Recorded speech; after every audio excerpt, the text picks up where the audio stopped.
चालू हो गया। जय भगवती। आप सभी लोग जैसा कि देख पा रहे हैं कि ज्योतिष, एस्ट्रोलॉजी, ज्योतिष क्या है और क्यों इतना व्यापक रूप में ज्योतिष का दुरुपयोग किया जा रहा है, अभी तो हम आज जानेंगे ज्योतिष क्या है।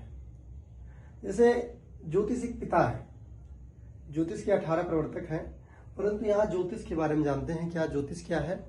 तो पराशर ऋषि जी कहते हैं, यथा शिखा मयूराणाम नागा नाम मणियो यथा तद्व वेदांग शास्त्राणाम ज्योतिषम मूर्धनि संस्थम।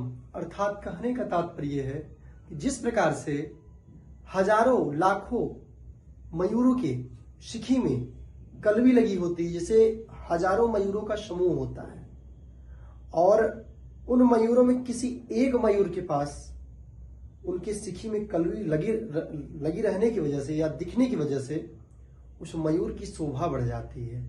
ठीक उसी प्रकार से हजारों सर्पों के समूह में एक सर्प जो मणिधारी रहता है, उस सर्प की मणि रूपी सर्प होने की वजह से उस सर्प की शोभा बढ़ जाती है। ठीक उसी प्रकार से ज्योतिष वेद और शास्त्र का चक्षु है, तो वेद और शास्त्रों में इसकी शोभा बढ़ जा रही है।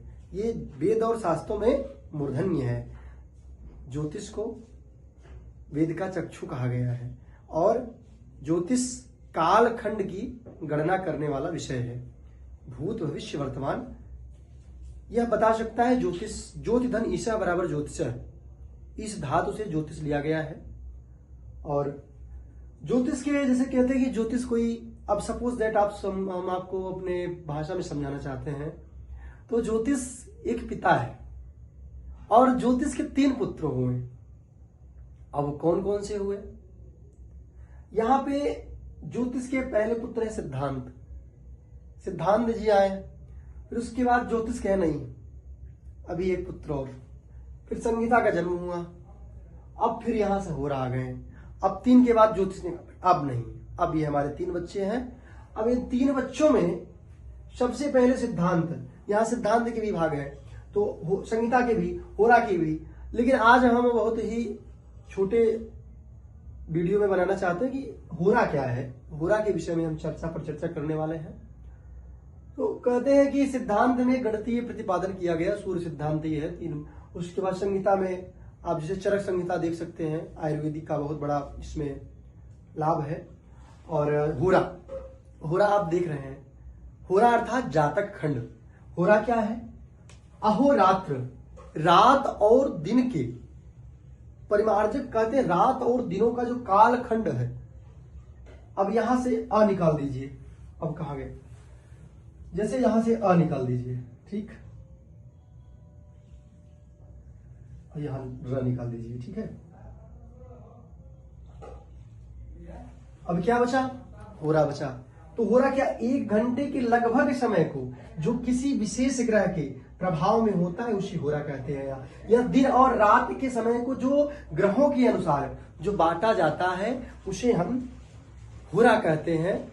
उसे हम जो है, जैसे कि हर एक दिन का अलग अलग होरा होता है। जैसे रविवार में पहला जो होरा हो सूर्य का होता है, सोमवार के दिन जो पहला होरा होता है वो चंद्रमा का होता है, मंगलवार के दिन मंगल का होता है, बुधवार के दिन जो पहला होरा होता है वो बुध का होता है। ऐसे ही गुरु का शुक्र और गुरु और शुक्र का शुक्र और शनि का शनि, ये पहला होरा। अब इसके बारे में आप बता रहे हैं कि होरा हो गया। अब यहाँ सिद्धांत संहिता होरा, ये तो मान लीजिए इनके पुत्र हैं, लेकिन अभी इनके भी पुत्र हैं। अब इसके विषय में हम आगे बताएंगे, चर्चा करेंगे। आप सभी देख चुके हैं कि ज्योतिष क्या है और होरा शास्त्र क्यों पढ़ते हैं हम सभी लोग। हमारा विषय है होरा शास्त्र क्यों पढ़ते हैं। तो जातक खंड के अनुसार पराशर ऋषि जी कहते हैं कि जब किसी भी व्यक्ति या विशेष के विषय में कोई भी भविष्यवाणी करना हो तो होरा के माध्यम से ही, जातक खंड के माध्यम से किया जाता है कि उसकी आयु कितनी है, कितने बच्चे होंगे, जीवन में क्या करेगा, उसका वात कैसा है, पित्त कब कैसा, कौन सा प्रधान है, चर स्थिति स्वभाव, और वो अपने जीवन में क्या करेगा, आकर्षक है, किस ग्रह के मतलब कौन सा कारक उसका है, तो ये कहते हैं कि होरा शास्त्र ये दिखाता है कि आदमी आज के समय में आकर्षक या कह सकते हैं लग्जरीज, ये सब जो है हमारा ज्योतिष शास्त्र बताता है कि आपको कैसे लग्जरीज मिलेगा या आपको कैसे धन धान्य की प्राप्ति होगी। तो वो जो है ये होरा के माध्यम से आप देख सकते हैं। अब आगे बताएंगे हम लग्न के बारे में, हालांकि इसके पूरे तीनों विषय के बारे में विश्लेषण बढ़िया से करेंगे, उसके बाद तब हम आगे बढ़ेंगे। सभी को जय जय सिया राम।